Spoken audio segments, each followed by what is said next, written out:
Welcome back to Advanced Matter Pan. Our guest today is Brian Browne from Occupy Boston. And we're going to talk about the 3 strikes law. You are not only an occupier and advocate for against the 3 strikes law, but you also own you're a small business owner. I'm a small business owner. Salon. A salon. I own a hair salon, Seam, yeah. In Mattapan, in beautiful. Mattapan. Morton Village. Morton Village, across from Morton Village on the bridge. There's a enterprise rental across from it. So it was my dad's business. He's a tailor, and he's been tailoring since he's 12 years old. His name's William Browne, but he made us entrepreneurial, so I went into the hair business. I've been doing it for 20 years, and I'm at a fork in the road right now, so activism and entrepreneurialism, they're hand in hand. It's a self-motivating thing, and I'm gonna develop some things that cater more to being sustainable. Like the wind turbine? Like the wind turbine. I have a wind turbine I'm working on. It's based off of 12 rods. I set up something in my kitchen. I put a fan on it. It blows from any direction.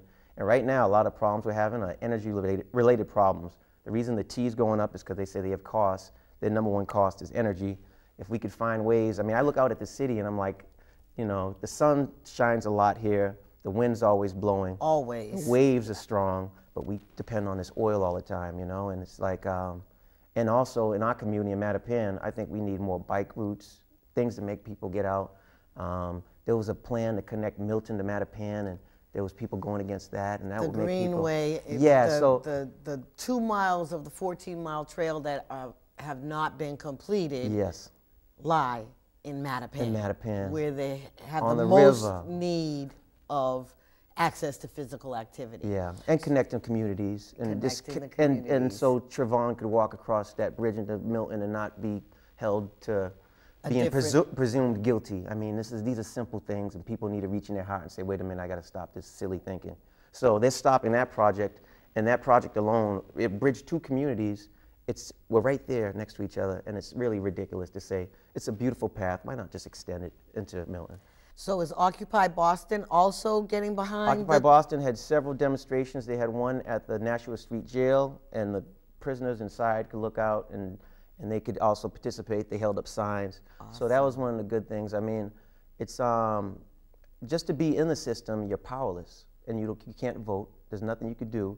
So it's like, if we could, on the outside, stand up with prisoners inside. I'm sure people make mistakes. Some of them are not guilty. Some of them are presumed guilty. Some just based on skin color.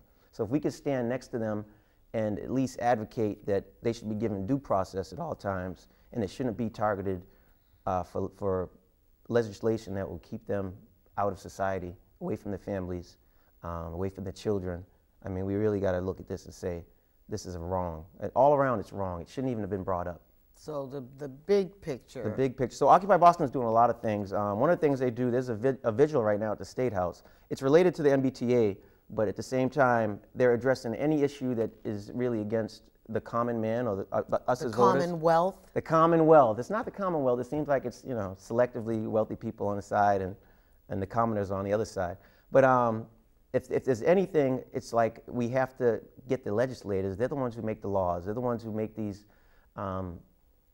so-called, I guess, rules that keep us poor all the time. We're disenfranchised a lot because a lot of things that are decided upon, they don't benefit the people. You know which legislators specifically in our area who have either sponsored, co-sponsored, or are supporting this bill, or do we have to go and dig a little bit deeper? I'm not going to call anybody out. Well, that's because why no, we're but here. I know that I went to a meeting, and it was in Jamaica Plain, and there was some legislators who actually they voted for the 3 strikes law, and then they said because they didn't understand it or they were trying to bargain for something else. Now, I know when people's lives are on the line, I just say, that's why I'm not even going to mention names. I'm just going to leave it that if you know something is wrong, you don't bargain for something that you ethically don't believe in. You know what I mean? If you're really about the people, you wouldn't sit there and like play games with people's lives, and that's what it's doing. So trading They're trading votes something for that favors? yeah, I don't know if it was votes for favors, but they traded parts of a bill so they could pass this bill, and I don't know how that works because I'm not into politics. I'm just more into the people and making sure everyone gets treated fairly. And right now, there's a lot of injustice going on.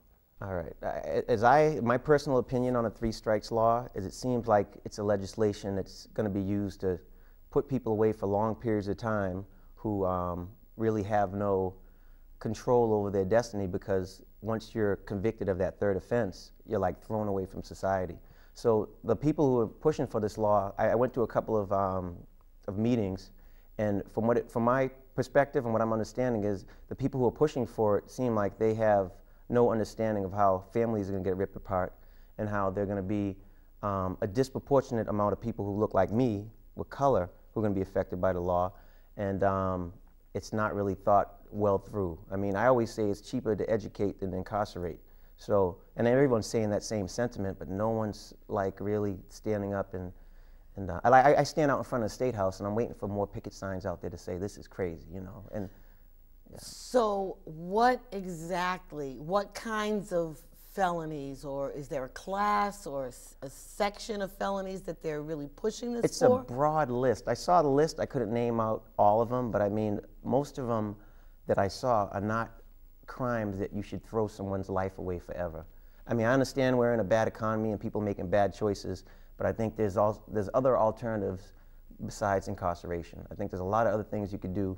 You could offer training, you could offer some type of mentorship programs. There's not enough of those social programs, but there's a lot of like perspective of building more prisons, and I don't think that's the answer. Well, like I said, I'm an outsider looking in.